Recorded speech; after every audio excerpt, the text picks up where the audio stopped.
Assalamu alaikum warahmatullahi wabarakatuh. Obboleeyyan hordoftoota Foozii Zaakiraa kan fayyaa nagaya keessanii jirtu jabaattu si oftuu mi oftu alhamdulillah ani fayyaa nagaya kiyya. Gidduu kana ajandaa lamatu jira. Ajandaan tokko maashaallah tabarakallah firootu deemte rabbi isii milkeessee isii gammachiisee wallahi hajiru mucattii sana rabbi ani baay'ee tokko gammadeef kan rabbiin keessa kiyyana argu jechuudha. Maaliifi mucaan kun mucaa miskiina yeroo danuu an waan biraatiif otoo hin taane wallahi obsuma isiin qabdu. Obsa jechuun waan biraa miti yaani fakkeenyaaf nan tokko akka waan yaani abbaan manaa dhiirri kun namarratti fuuchuu wayii akka addisii wayii godhanii ijoolleen tokko tinyeedhu TikTok kanarra fa'aa yoo dhayxanii akkasi jechuudha. Kuni la kanaa miti kun sijjammarii tokko faaratti namni musliimaa obboleeyyanii ni fuudha sana otoo hin taane garuu immoo dhuguma dubbachuu fi fakkeenyaaf yeroo danuu hamma ijoolleen biraa irra dhufanii saabasiitiif baay'ee tokko yaani isii kan arrabsanii maal jedhan takkaa guyyaa tokko keessaa guyyaa tokko gadi baatee isiidhaa ofirraas kana sanaa jettee bakka dubbattuu hin arginaan jechuudha. Nama akka kanaa jechuun sila otuma sila aarii hin qabne otuma sila waa wayii yaani akkamtini ta'e iyyuu jechuutuma anaati iyyuu gaafa namni akkatti bakkaanarra ka'ee jedhu keessumatti amalli dubartii akkasii bakka yaani wanna sanarratti miira keessa galtee jechuudha. Uma sila dagatte uma sila dhiifte wayii itti kaatee dubbatti garuu takka hin dubbanne hamma akka kana jechuudha. Dhugaa dubbachuuf ammallee bakka yaani yeroo jarra kana viidiyoo waraabanii maal jedhanu akiid yaani fuuchuu wanta tokko iyyuu wadiin qabu asalan yaani namni dhiiraa hundinuyyuu abbaan keenya akaakayyuun keenya otuma warra lammaffata fuudhanuu as ga'anii kun birqii miti. Ammallee mushiriyaa musliimaa illee warra lama hin fakkataa jechuudha. Ammallee immoo namni tokko hamma rabbiin wajjin jiraachise hooma isaaf rabbii irra zaqe. Iddee kana irratti namni waan akkanaati galtan wallahi rabbii walitti bu'aa jirtani. An wallahi billahi suudunaa jettan sana illee hin jaalladhu dhugaa rabbii dubbachuuf. Garuu immoo nama tokko jaallachuunii fi dhugaa jirtu dubbachuun adda addaa jechuudha. Fakkeenyaaf TikTok kanarra waliidhaan bismillahirrahmanirrahiim waa'ee tokko qawxiidha jechuudha. Wanni akka kanaa kun asalan jira TikTokiitiif jira Feesbuukii silaa mataa hin qabanu. Anna biratti akka kiyyatti isii sanaaf otoo hin taane ammallee immoo ijoolleen kun jara lamman iyyuu wannan dinqisiifadhe reediillee wallahi baay'ee tokko yaani akka dhiira zabanammaa hamma fakkeenyaaf dhiirri ammaa kun annaa meeqaatama biyyuma kana keessatti illee nama ija kiyya duratti jechuudha warra lammataa fuudhe argeera. Garuu warra lammataa yeroo fuudhan jechuudha yoo isii ilmoo wajjin jiraattes yoo isiin qophaa jiraattes nam tokko namni garagalee akka jedhee ilaalu hin jiru. Hatta biyyumatti jechuudha jaarsumti yeroo warra kana ka'ee addisii fuudhee isii duraanii haadha ilmaanii jechuudha hingata meemii asabaalaalaa akka safara keessanii ka ganda keessanii of duuba deebi'aatii ilaalaa jechuudha. Ka duraanii sanaa akka isii booddee kanatti yaani ilaalcha gaariidhaan hin ilaalan. Garuu reedii kana wannan dinqisiifadhe maa'inni haga hammaa kana hunda jechuudha isii sanas ofumaaf yoo hiikesi duraallee dubbateera wanna kana garuu soban se'ee yeroo inni ammallee deebi'ee ergi isiin deemtee kaate akka waan dasaa wajjin cinqamaa ture dubbatu wallahi baay'ee tokko galateeffadheen. Maaliif nama jechuun nama akka kanaati biyya namaa kana keessatti faa keessumatti nama danuutiyye wal fuudhee warra raasee ilmoo wajjiniin gatee ilaalame biyya arabaa kana keessatti waan ijoollee wal zabuu jiranu jechuudha. Wallahi laazim waan akkaan qalbii nama cabsu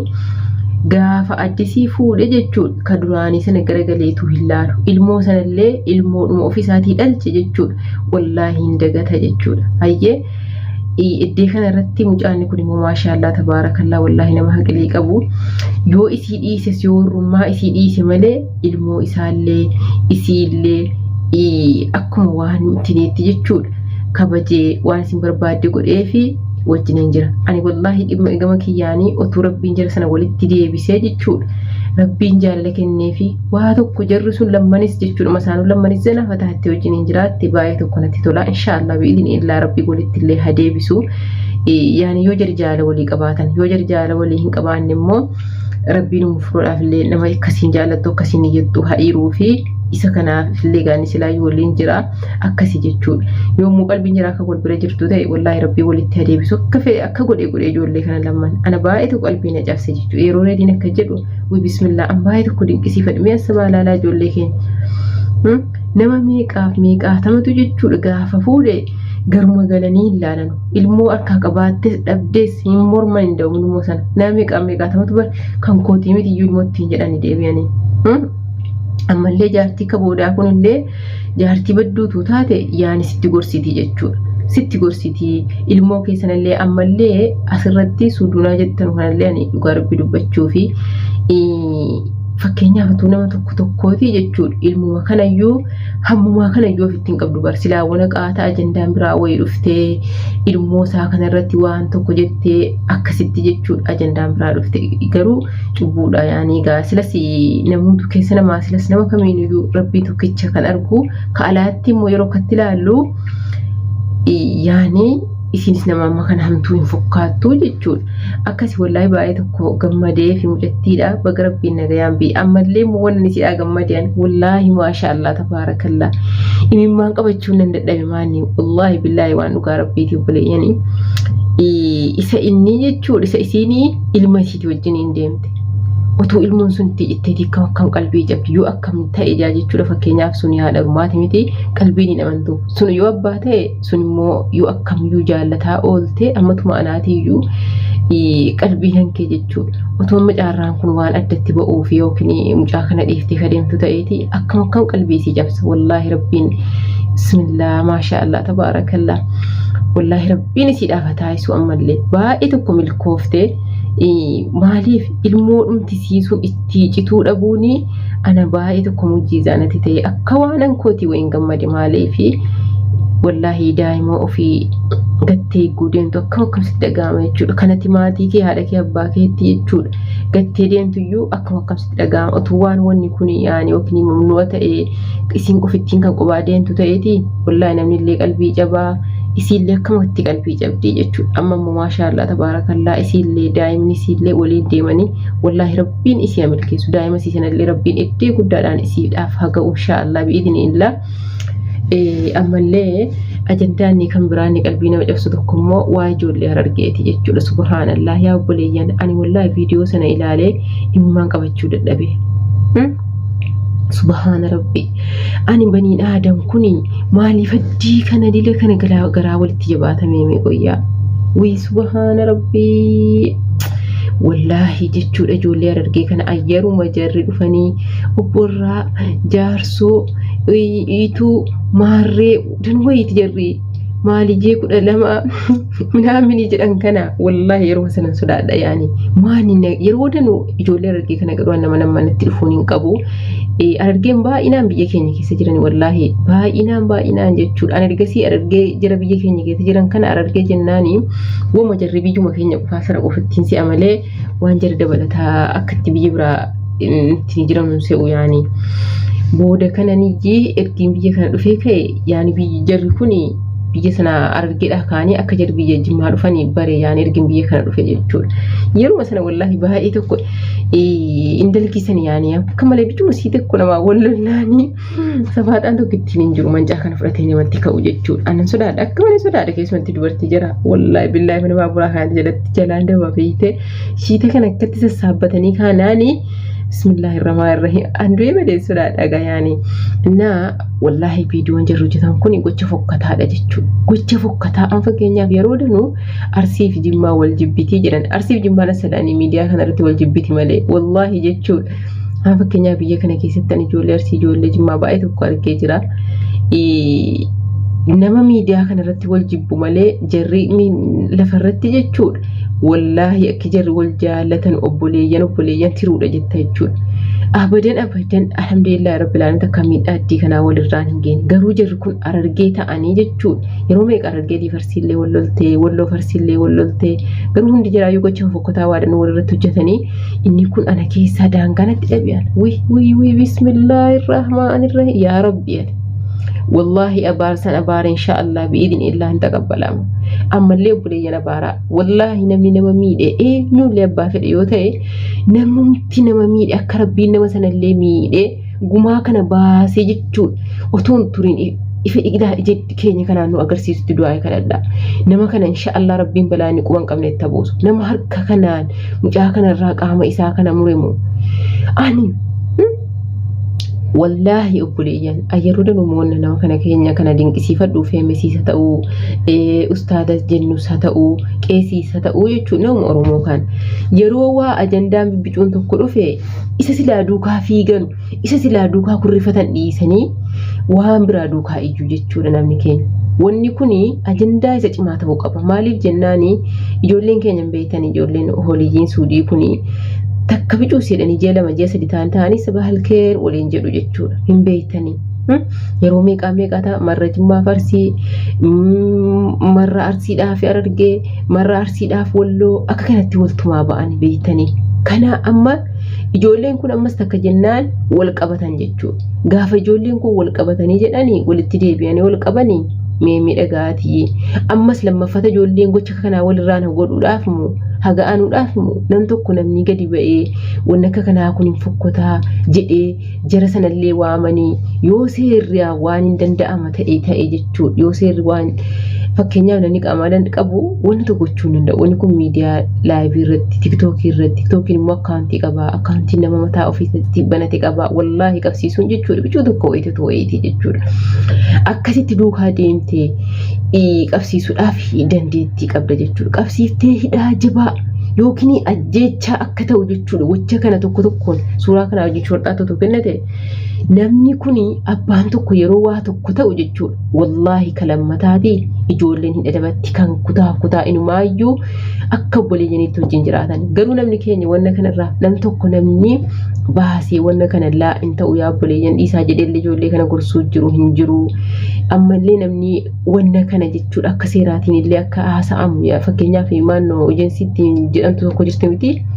Si maqaati yaani silaayyuu siin suudii keessaa sun immoo dhumse iyyuu badduu baatee sila innaan. Haa ta'u akkuma ta'e wayiitti otuu namni to'atee jedhu jiraateeti keessumatti namni beekamtii qabu jechuudha. Wallaahi ijoolleen beekamtii qabanu akka jaa'ibaa gatii cimaa jala kaffalchiisanii lubbuu jala baasisuu hin danda'an. Maaliif lubbuun sana akka kana godhee immoo ba'uuni waa tokko nama mararu waan gama kiyyaan hatta maatiruu koo iyya obboleessa kiyya tiruun ta'in maaliif yoo jettanii yaa obboleeyyanii wanni isin fahamuu qabdanu. Fakkeenyaaf namni kun namni akkatti nama miidhaa argu yeroo tokko otuu inni ajjeefamee waa wa'ii jechuudha harka seeraatiin isa ijoolleen keenya wal ajjeestee gumaa baanatti ammas dhayitee waa wal gootuu miti jechuudha. Otuu waan akkasitti godhamaniiti jechuudha. Gara seeraatiin waa wa'ii waa cimaa wa'ii godhamaniiti akiid kana suuraa kana waa hunda isaa akka kanatti agarsiifnaan ajjeesuun suudii keessatti ajjeesuun bicuu sikkate jala hin muru jechuudha. Akiid hin ajjeesana jala muranii hayyee. Otuu jarri ajjeesanii immoo jara dhufuu fi wanni kun barumsa cimaa ta'a barumsa ajaa'ibaa ta'a hin adabatanii akka jarri adabatanu ta'a. Kanas kan nama miidhu haduu ubbaataa mataadhaan afajja'u maali yaa jamaa maaliif garaa laaftanii gaafa namni tokko ka dhufutu immoo irraa adabataa Jimmatu irraa adabatti Arsiitu irraa adabatti Wallootu irraa adabatti ammallee Harargee irraa adabatti ijoollee keenya hin beeytanii keessumatti kutaa arfan kana waan rabbi masaan walitti godheef hin beeynu takka bicuu seedhanii walitti ka'u ijoolleen. Kanaafuu jennaan jechuudha jarri kun adaba godhatan garuu namni keenya meer nan tokko nama xixaaru jira us joodhee tamisaas akkatee taa'ara jechuudha. Tuwaan biraa ta'ee iyyeen dhiisuu arbaa shiriinsaa miidiyaa kanarraa lafa dhiphisan. Hammaan tana jechuudhaan wallaahi billaahi viidiyoo sana kuulaalu subhaanallah ansilaa dandee maaliin godha wallaahi tuman akka namaa kana ani wallaahi faayidaa mataa kootiitiif miti.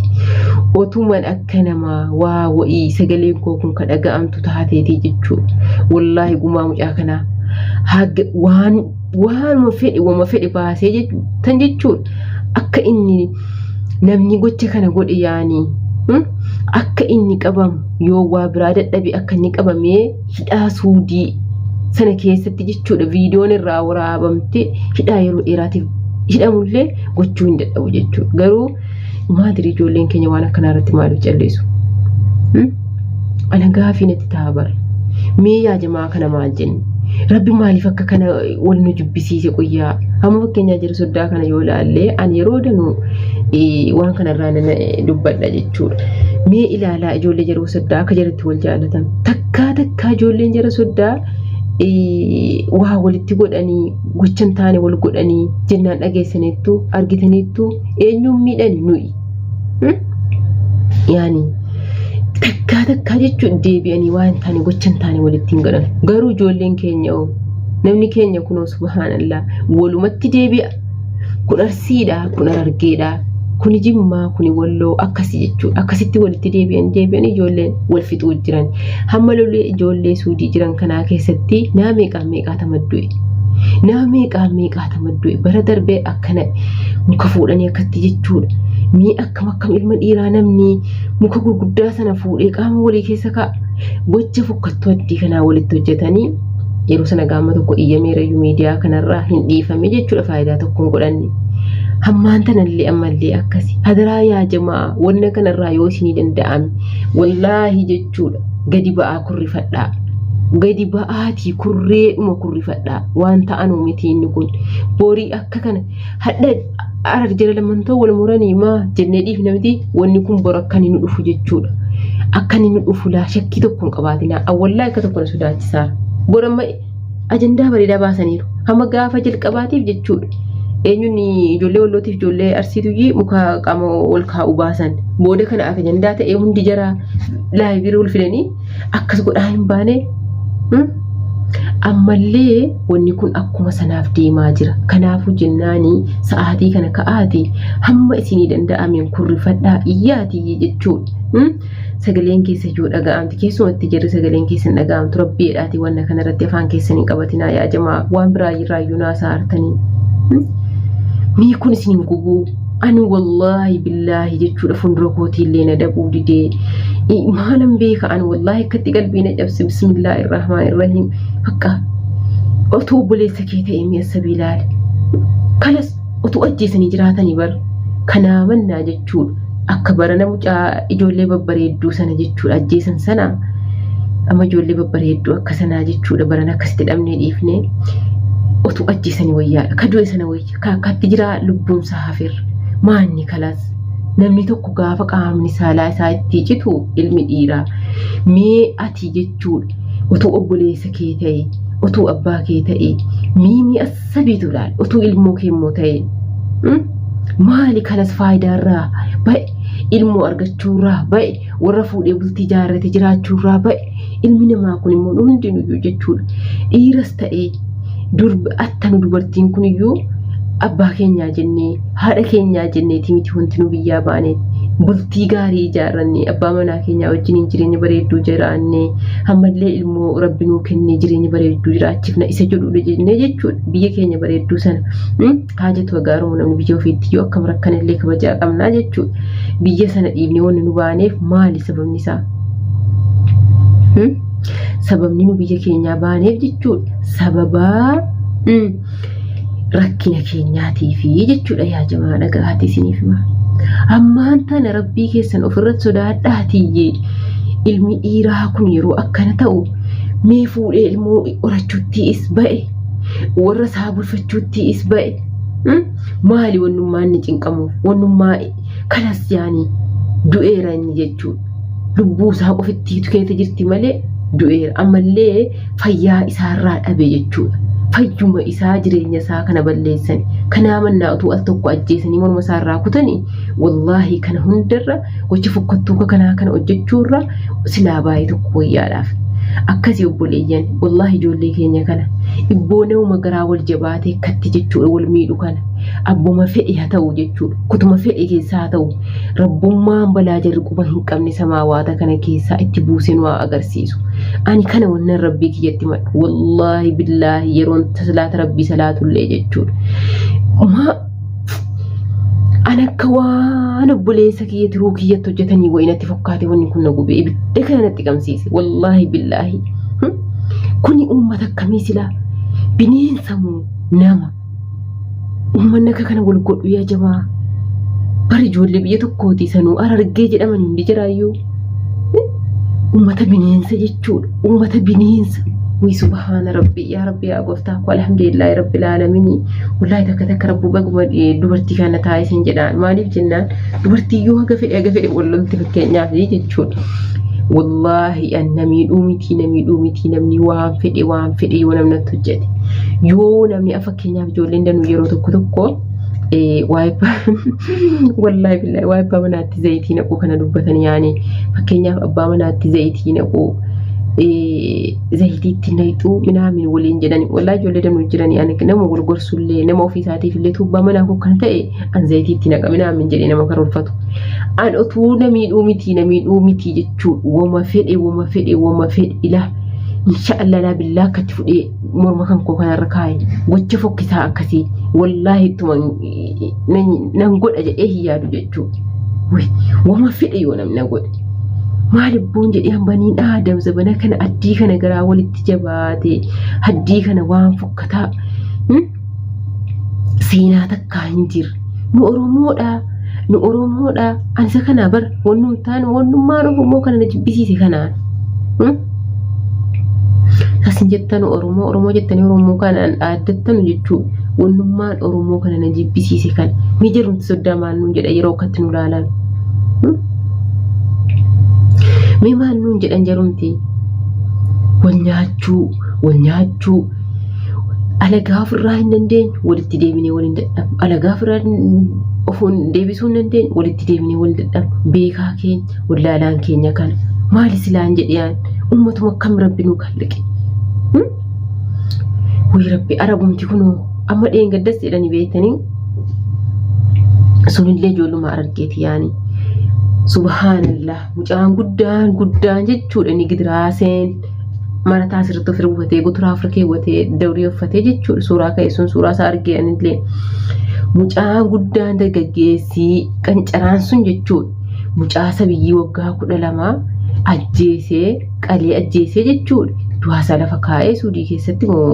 jedhan suudii keessatti biraa deemee jedhan sunillee ijoolluma argeeti wallahi yeroo tokkummaan wallahi ijoollee jimmaa kun immoo wallahi yoo isin maalitti gootan amma wanti namni ijoolleen jimmaa dayyuusaa ijoolleen jimmaa sodaattuudha jedhumaan ni beektanii wallahi jechuudha atta dhiirri keenya dubartiin keenya wallahi gara laafina jarri qaban booduma kana bicuucii jechuudha bicuucii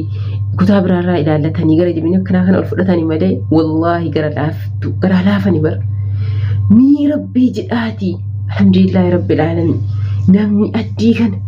lubbuu walii wal baasan mucaasa biyyi waggaa 12 namni maali lubbuu baasa rabbii jedhee mii mucaasa waggaa 12 jechuun daa'ima xiqqishoodha ilmoo kooti jechuudha waggaa 12 jechuun ilmoo keeti inni guddaan sun tabiyyii sana mee gaddeebi'ee yoo akkam aare kaballuma gaarii tokkotti waganna been dhiisu maali lubbuu isaa baasa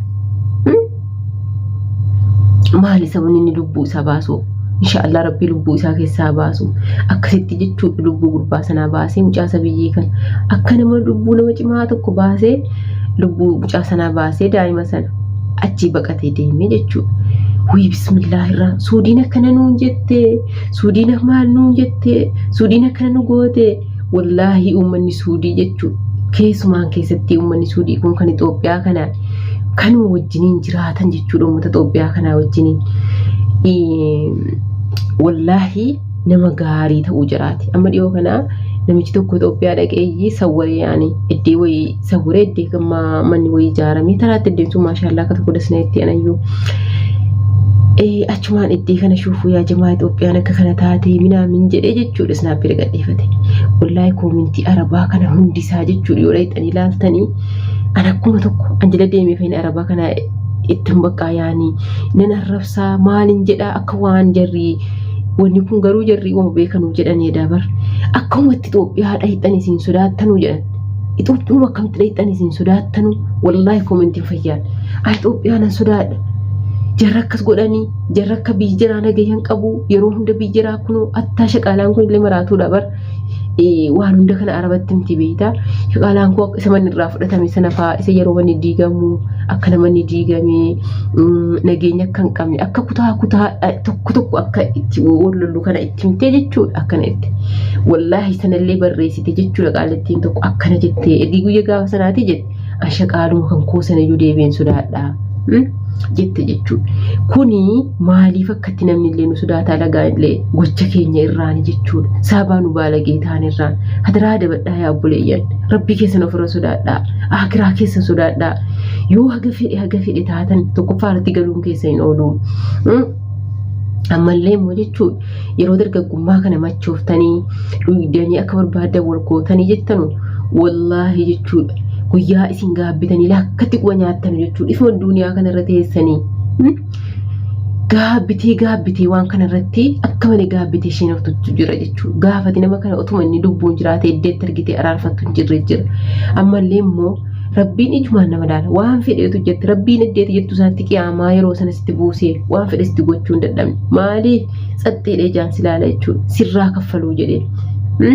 kanaafuu jennaanii hadaraa rabbiidhaati akiraa keessanillee sodaadhaa rabbiin ofirratti sodaadhaa waan hojjechuu baatan waan gochuu baatan kanarratti rabbumaa keessan isin kallaqe kana jechuudha isa sodaadhaa yoo nama dhiiftan gandummaa kana mi'oof keessaa dhiisaame utuun tokko taane jechuudha oromoon kutaan kudha tokko tuuma tokko taate waan qabsoo irratti waan maalii irratti jechuudha yeroo hunda fakkeenyaaf gaafa mootummaa dalgaan nutti dhufus nama kamiyyuu haa ta'u gaafa namni dalgaan waawee dalgaan nutti dhufu jechuudha utuu ka'amee tokko ta'anii oromoon kutaan kudha tokko laakkatti jechuudha walqixxaatte jetteeti wallaahi billaahi jechuudha gochi fokkotaan abadan nurratti raawwatan kunoo kutaan kun akkan ganda keessaa yoo jigaan safaraan akkatti jechuudha kanaafuu innaan akkasii obboleeyyanii rabbiin nagaa habuusu rabbiin biyya keenyatti nagaa habuusu jara nama waan hin taane hojjetu kanammoo nama sharrii hojjetu kanammoo wallaahi du'aa itti kadhaa rabbiin akkuma inni nagayaan biyyatti illee san galchine akkasii jechuudha namni nama miidhu hamiidhamu adegaa makiinaa inshaallah bi'iznillah gadi ba'ee jechuudha makiinaadhaan gaacha'ameenis du'aan ta'a achii fuudhamee galuudha inshaallah bi'iznillah maaliif ilma namaa miidhama ayyoo ana tana taate jechuudha nama miidhu rabbiin miidhe jechuudha miidhaani kana ilma namaa waan tokkoyyuu bicuudha yoo rabbiin yookaan amma ijoolleen kun fakkeenyaaf ajjeesanis jechuudha yookiin rabbiin nama kanaaf jannata gaarii sana qopheessee jira jechuudha garuu jarri kun immoo akiraatti hidhamanii duniyaatti hidhamanii ofii jiraatiifis immoo jechuudha saba malee kadhaa kanaa miti bar hin gaabbita xuula umurii keetii amma ifa duniyaa kanarra jiraatte jechuudha gaabbitaati yoo ilmoo namaa taateef akkasii obboleeyyanii viidiyoolee dheerattee wanni kun ana baay'ee tokko ibidda natti qabsiisee ammallee immoo inni namni keenya irraa lakkatti tameesaa sakkaratee jechuudha afaan isaa kana walitti qabatee wanna kana akka waan qallaalii wayii godhee zim jedhu kunillee baay'ee tokko na aarse namni maaf zim jedha waan kanarratti yaa obboleeyyalleesh akkasii kan keenya yeroon beekan keenya gadi yaatu jechuudha biyyootti gadaa yaatu hundi haadha siyyuu kamiin wataatu wala isii kamiin iyyuu wallahi nama kana hunda sana jibbisiise waan kanarratti yeroon beekan keenya gadi yaa'ee haasa'u gaafa ajandaa mudhii gadi gaafa sana sabahalkeer hundinuu dhufeera jechuudha gaafa kaanoo guddaan xinnaanis akkanuma bakka intiniiti dhokata jechuudha akkanuma waa wayii dhokatu bismillahirrahmanirrahim akkasii obboleeyyan wallahi ana baay'ee tokko qalbiina cabsee mucaa sana immoo inshaallah rabbiin maadirii lubbuun jira ta'ee namni qaamni isaa akka tatuun ilaalu akka yeroo sana ho'ee sana dhageessanii akka yeroo horiin gorra'amtuutti jechuudha yeroo akka sanatti baroojee ijuwan bismillahirrahmanirrahim dhiisaa boomee ana wallahi baay'ee tokko qalbiina nyaata